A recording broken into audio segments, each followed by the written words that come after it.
اسلام آباد میں امریکہ اور ایران کے درمیان ہونے والے حالیہ مذاکرات کا بغیر کسی واضح نتیجے کے اختتام اس بات کی نشاندہی کرتا ہے کہ دونوں ممالک کے درمیان بنیادی اختلافات اب بھی گہرے اور پیچیدہ ہیں۔ یہ مذاکرات بظاہر کشیدگی کم کرنے کی ایک سنجیدہ کوشش تھے، مگر اعتماد کے فقدان اور متضاد مفادات کے باعث کسی ٹھوس پیش رفت کے بغیر ختم ہو گئے۔ مذاکرات کی ناکامی کی بڑی وجوہات میں سب سے اہم مسئلہ ایران کا جوہری پروگرام اور اس پر عائد پابندیاں ہیں۔ امریکہ چاہتا ہے کہ ایران اپنے جوہری پروگرام کو محدود کرے، جبکہ ایران اس کے بدلے میں مکمل پابندیوں کے خاتمے کا مطالبہ کرتا ہے۔ اس کے علاوہ خطے میں ایران کا کردار، خاص طور پر مشرق وسطیٰ میں اس کے اتحادی گروپس کی حمایت بھی امریکہ کے لیے ایک بڑا تشویش کا باعث ہے۔ دوسری طرف ایران امریکہ پر عدم اعتماد کا اظہار کرتا ہے، خاص طور پر سابقہ معاہدوں سے یک طرفہ دست برداری کے تناظر میں۔ سیز فائر کی موجودہ صورتحال نازک اور غیر یقینی ہے۔ چونکہ مذاکرات میں کوئی واضح پیش رفت نہیں ہوئی، اس لیے جنگ بندی کا دار و مدار دونوں ممالک کے وقتی مفادات پر ہے۔ اگر کسی بھی جانب سے اشتعال انگیزی یا پراکسی سطح پر کشیدگی بڑھی تو سیز فائر جلد ختم ہو سکتا ہے۔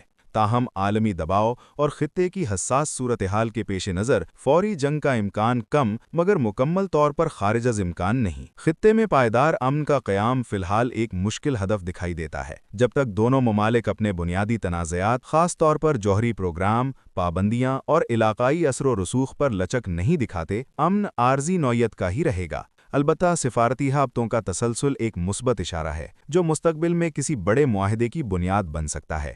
پاکستان نے ایک میزبان اور سہولت کار کے طور پر اہم کردار ادا کیا ہے۔ اسلام آباد میں مذاکرات کا انعقاد خود اس بات کا ثبوت ہے کہ پاکستان خطے میں ایک ذمہ دار سفارتی کردار ادا کرنے کی کوشش کر رہا ہے۔ تاہم کسی حتمی نتیجے تک نہ پہنچ پانا اس بات کی نشاندہی کرتا ہے کہ پاکستان کا کردار محدود نوعیت کا ہے اور اصل فیصلہ سازی امریکہ اور ایران کے درمیان ہی ہونا ہے۔ اس کے باوجود پاکستان کی یہ کوشش سفارتی سطح پر مثبت سمجھی جا سکتی ہے۔ پاکستان کے پاس یہ صلاحیت موجود ہے کہ وہ ایک بار پھر دونوں ممالک کو مذاکرات کی میز پر لانے میں کردار ادا کر سکتا ہے، خاص طور پر اگر دونوں فریق کشیدگی کم کرنے میں سنجیدہ ہوں۔ تاہم اس کا انحصار عالمی حالات، علاقائی دباؤ اور امریکہ اور ایران کی سیاسی قیادت کے فیصلوں پر ہوگا۔ پاکستان اکیلے اس عمل کو آگے نہیں بڑھا سکتا، مگر ایک برج بلڈر کے طور پر اس کا کردار اہم رہ سکتا ہے۔ یہ مذاکرات اگرچہ کسی معاہدے پر منتجم نہیں ہوئے، مگر سفارتی عمل کا جاری رہنا خود ایک مثبت پہلو ہے۔ خطے میں مکمل امن کا قیام ابھی دور نظر آتا ہے، تاہم بات چیت کے دروازے کھلے رہنا مستقبل کے لیے امید کی کرن ضرور ہے۔ جنگ اور امن کے درمیان موجود یہ نازک توازن آنے والے دنوں میں عالمی اور علاقائی سیاست کا اہم محور بنا رہے گا۔